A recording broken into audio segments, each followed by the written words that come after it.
Hola, buenos días y bienvenidos nuevamente. Espero estén disfrutando y aprovechando la información en el taller de ultrasonido del codo. Y el día de hoy quisiera compartir alguna revisión de hallazgos ecográficos. Básicamente va a ser una revisión corta con algunos pacientes que he escogido de las consultas de estos últimos días. mm, en todos los cuales hay algunos hallazgos patológicos que suelen ser de los motivos de consulta más frecuentes en el día a día en nuestra práctica. La idea de esto más que nada es hacer una revisión superficial de los cambios o los principales cambios que podemos observar en las patologías, ya sean tendinosas o de la articulación en sí. Esta será la primera parte y tengo preparando un segundo material que lo voy a subir durante la semana. Sin embargo, me gustaría que me expresaran sus opiniones en la plataforma, si han podido apreciar los videos, si han tenido dificultad con alguno, creo que algún problema que haya habido de audio o algo, comentádmelo para en este caso volver a modificarlo. Y también montaremos unas actividades sobre evaluación, simplemente para ver si los conocimientos están siendo asentados por su parte. Y a la vez también me gustaría abrir un área para compartir casos clínicos, sobre todo para aquellos que estén aplicando ya la ecografía en su consulta, si tienen algún caso, algún paciente, alguna duda al respecto o simplemente quieren comentar. Mm, Vamos a abrir un espacio para que puedan subir algunas imágenes, sobre todo si quieren realizar su propia ecografía, y pues a manera de críticas constructivas posteriormente hacerles algunos comentarios sobre cómo pudiesen mejorar lo que están haciendo actualmente. Bueno, sin mucho más que agregar, este, vamos a ello. Entre los hallazgos más frecuentes o los principales motivos de consulta que podemos observar, sobre todo en la parte ambulatoria, corresponde a las epicondilitis. Actualmente también se ha cambiado mucho la nomenclatura, ya se habla de incluso epicondilosis, porque denotamos un contexto más crónico de degeneración del tendón en el cual pues ya hay más que una simple inflamación aguda e incluso se pueden presentar cambios degenerativos en lo que sería la cortical ósea y en las entesis tendinosas. Entonces, principalmente, ¿qué es lo que nos vamos a encontrar? Como en cualquier patología tendinosa, eh, básico en el músculo esquelético, alteración de los patrones normales. Ya conocemos, por los que han revisado anteriormente la anatomía normal, cómo se observan los tendones al momento de acercarse a su inserción. Es decir, deben verse cogénicos, lineales, en patrones fibrilares. Siempre van a haber áreas de anisotropía, pero que van a cambiar a medida que isonamos con el transductor. Y posteriormente debemos ver inserciones adecuadas en las corticales óseas que se deben mostrar regulares. Cualquier alteración de este patrón fibrilar, de una ecogenicidad netamente ecogénica o hiperecogénica, homogénea, nos va a hacer suponer que puede haber una lesión, la cual si clínicamente ya la sospechamos, podemos prácticamente hacer nuestro diagnóstico. Obsérvense aquí en este caso, epicóndilo medial, como hay algunas fibras más superficiales del tendón que se muestran o impresionan algo indemnes, pero hay una gran parte de desarreglo fibrilar con líquido, con unas pequeñas acumulaciones de líquido entre las fibras, incluso esto pues corresponde a un pequeño desgarro intratendinoso, y obsérvense cómo al isonar, esta es una versión comparativa, perdón, derecha e izquierda, fíjense cómo el tendón contralateral es completamente normal. En este caso podemos verlo como está engrosado y con la lesión previamente comentada. Obsérvense aquí Como además pareciera haber compromiso de las fibras más profundas, pero al lisonar a lo largo de toda la superficie del tendón común encontramos que hay algunas fibras que se encuentran indemnes. Al colocar nuestra evaluación Doppler, usualmente podemos usarlo en color o si disponemos de un Doppler de potencia, vamos a encontrar alguna hipercaptación, sobre todo hacia la zona eh, periférica a la lesión y algunas veces algo de intravascularización o neovascularización intratendinosa. Básicamente, esto nos da el diagnóstico de la lesión tendinosa, además de haber inflamación complicada con un pequeño desgarro intrasubstancia. Una vez que anotamos estos hallazgos, siempre podemos entonces adecuadamente controlar la evolución de nuestro paciente en evaluaciones posteriores.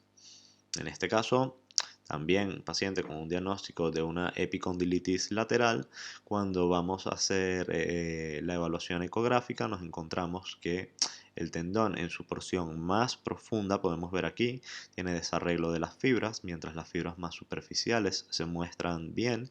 Probablemente las fibras del extensor carpi radialis y del extensor carpi radialis brevis se van a ver indemnes, pero cuando hacemos un poco más de énfasis en la inserción hacia el aspecto más profundo del tendón, podemos constatar una lesión fibrilar con ausencia del patrón habitual, ¿vale? Vemos desarreglo de las fibras y vemos acumulación de líquido.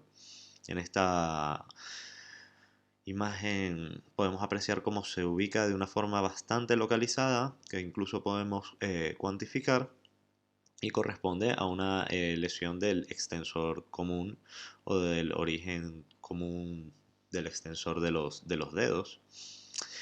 Sin embargo, debemos recordar que el tendón que se inserta en el cóndilo lateral, la línea epicondilia externa, confluye en todas las fibras, siendo de superficiales y superiores hacia profundas e inferiores, y discurriendo lo que corresponde al extensor carpi radialis brevis, al extensor común de los dedos y posteriormente a los ligamentos más profundos que corresponden al ligamento colateral lateral del codo o el ligamento colateral radial del codo.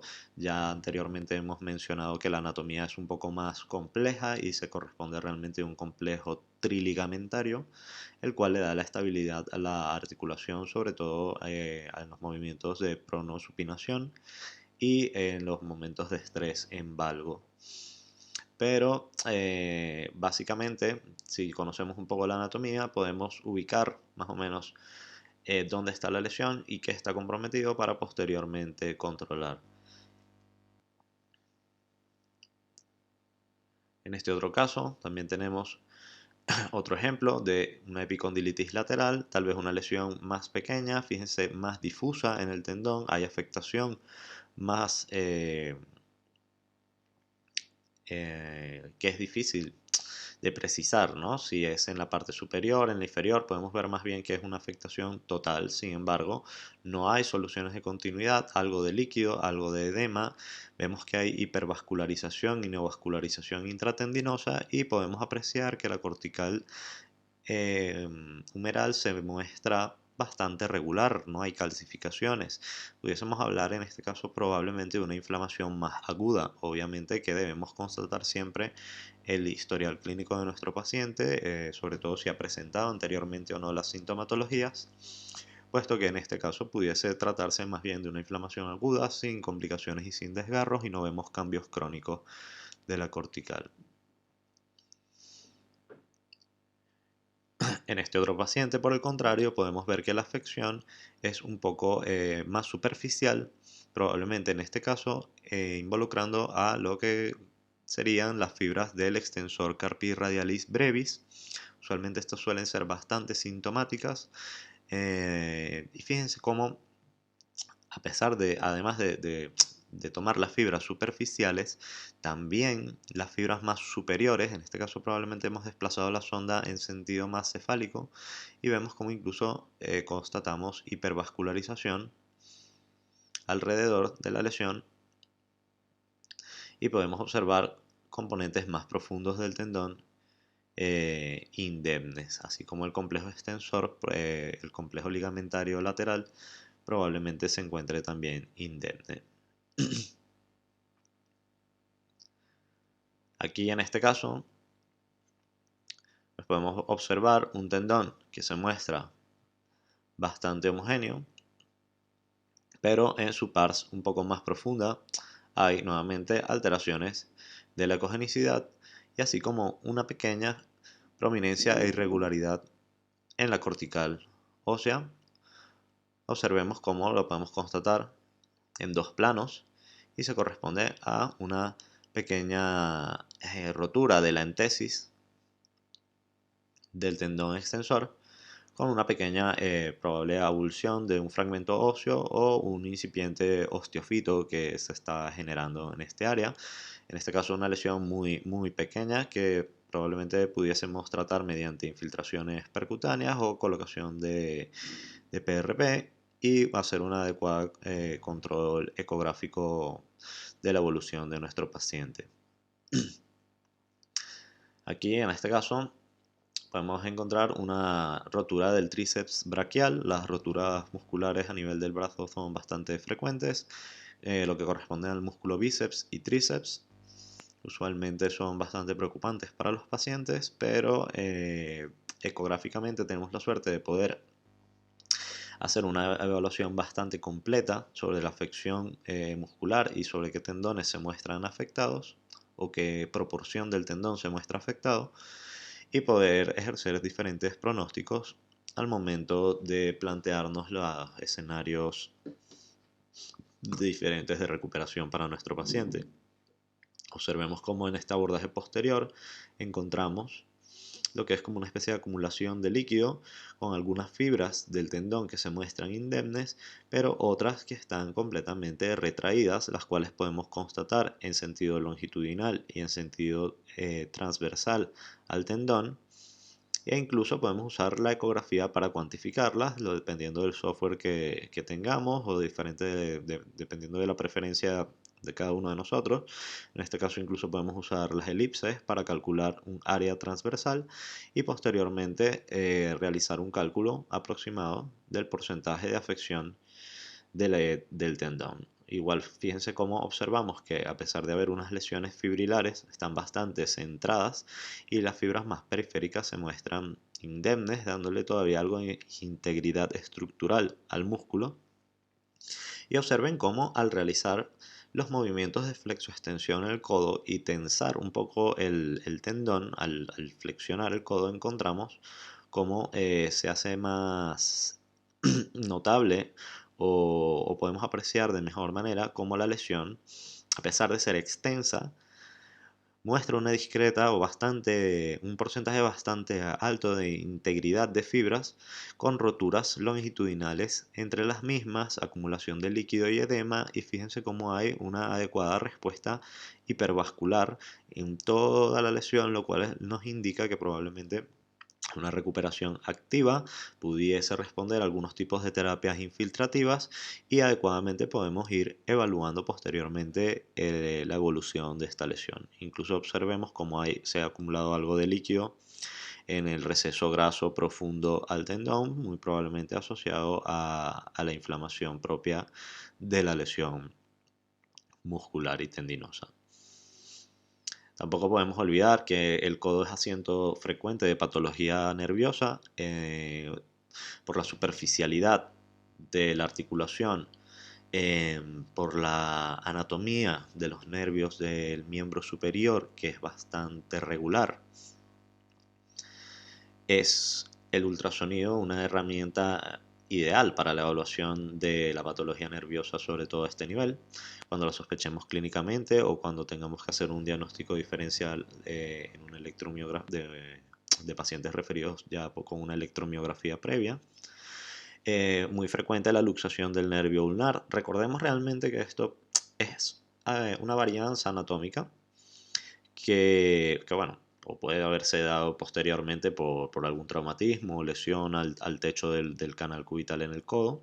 Sin embargo, aproximadamente el 50% de la población pudiese tener este tipo de varianza en la cual el nervio va a salir del canal sobre el cóndilo, muchas veces produciendo un chasquido o una sensación de malestar, de, de sensación de alteraciones de la sensibilidad nerviosa, o incluso pueden progresar hasta causar una neuropatía crónica con dolor y alteración de la fuerza muscular.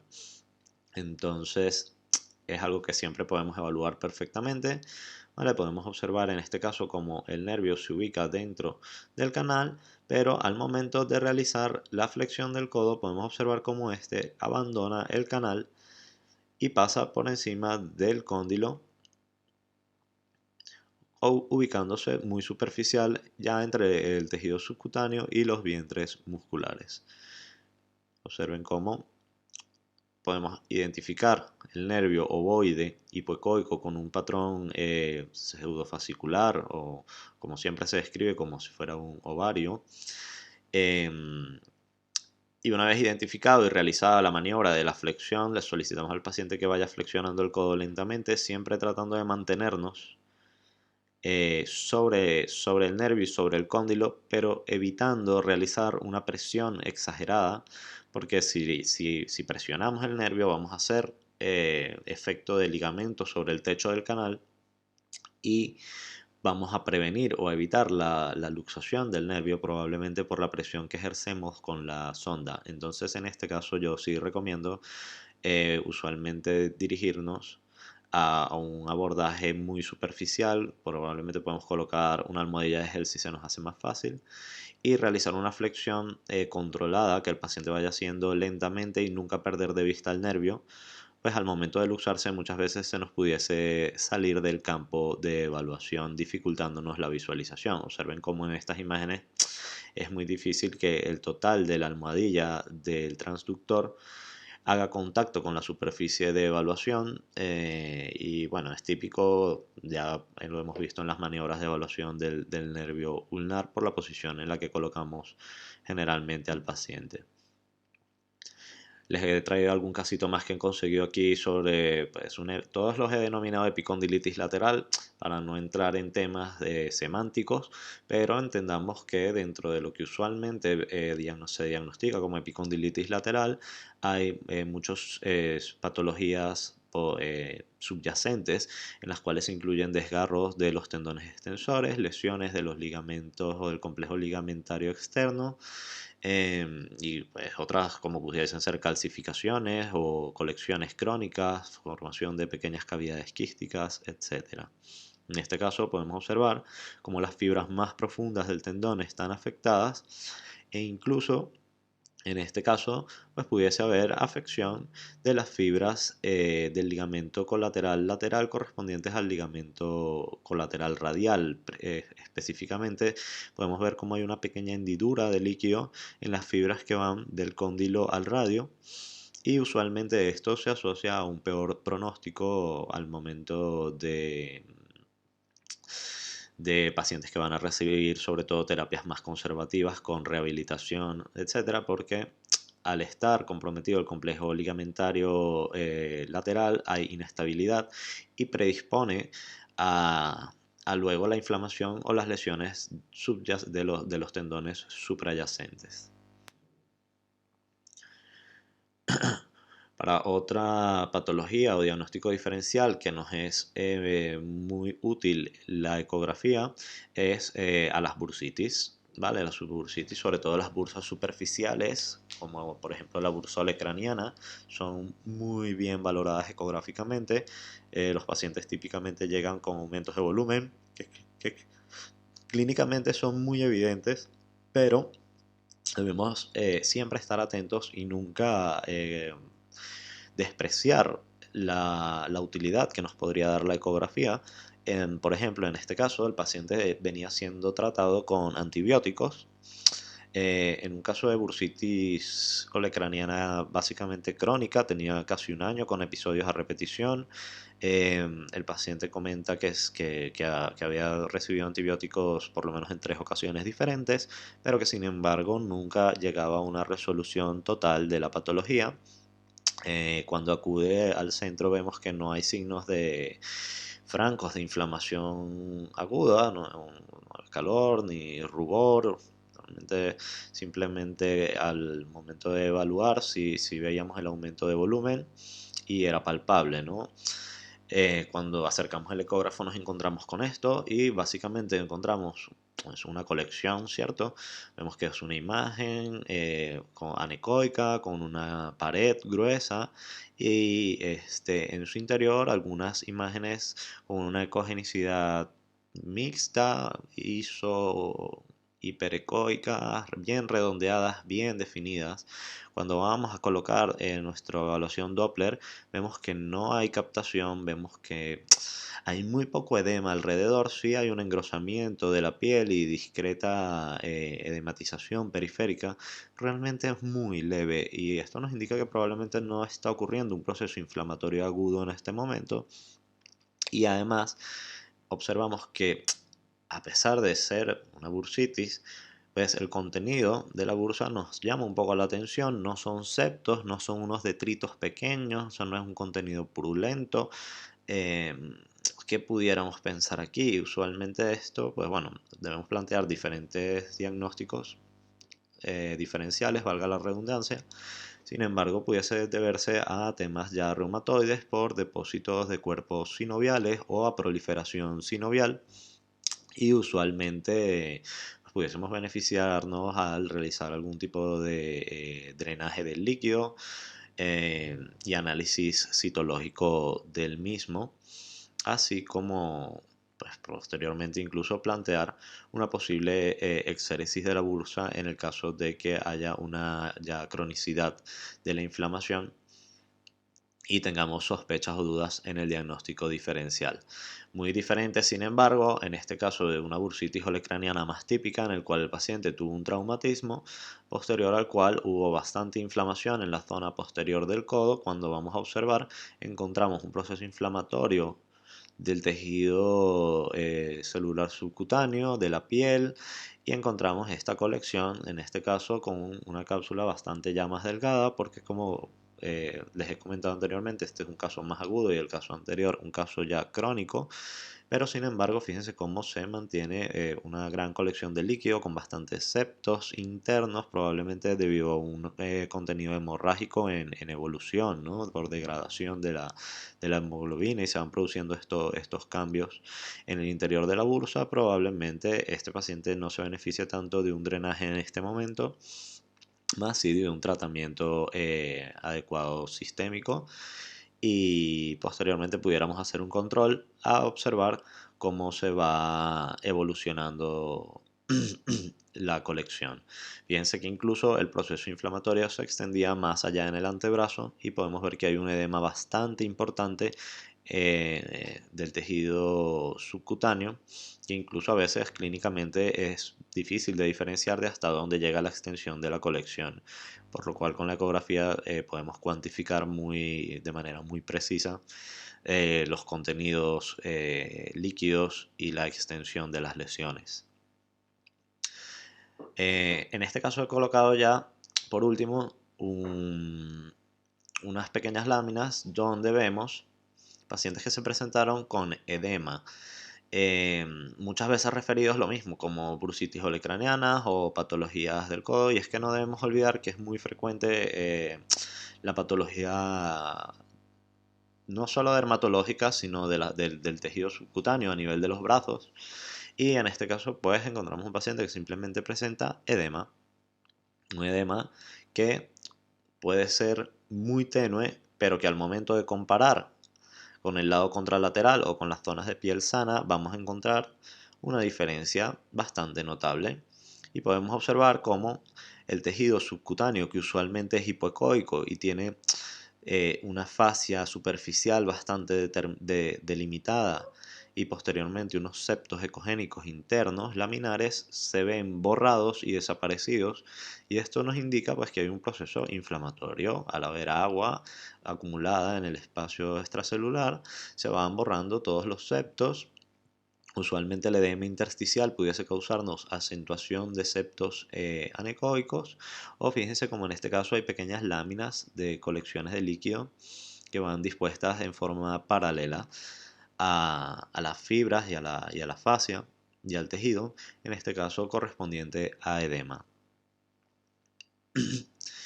Diferente en este caso de ya un edema igual, hallazgos similares, pero en este caso mucho más organizados, y que cuando lo observamos en dos planos podemos observar que se delimita una zona de colección, la cual aún no se ha encapsulado, pero probablemente vaya en vías de.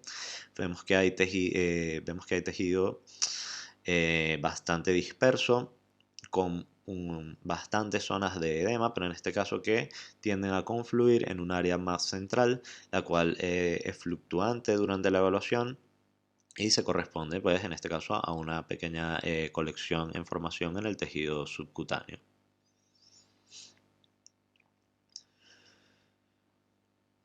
Bueno, pues con esto espero que tengan una visión un poquito más amplia de la patología que pudiese encontrarse al momento de evaluar un paciente. Voy a seleccionar algunos otros casos ya más representativos sobre otras patologías que debemos conocer y tener siempre en cuenta. Y me gustaría que si hay algún tema en específico que quisieran abordar, algún tipo de evaluación de alguna estructura en particular respecto a la articulación del codo, que nos hagan el comentario por la plataforma, y esta semana estaremos listos para responderles. Recordemos que la próxima semana estaremos haciendo el streaming. Espero que puedan disfrutarlo, ya sea en vivo o posteriormente, y se mantengan en contacto con nosotros. Estamos aquí a la orden para lo que necesiten. Un saludo y hasta la próxima.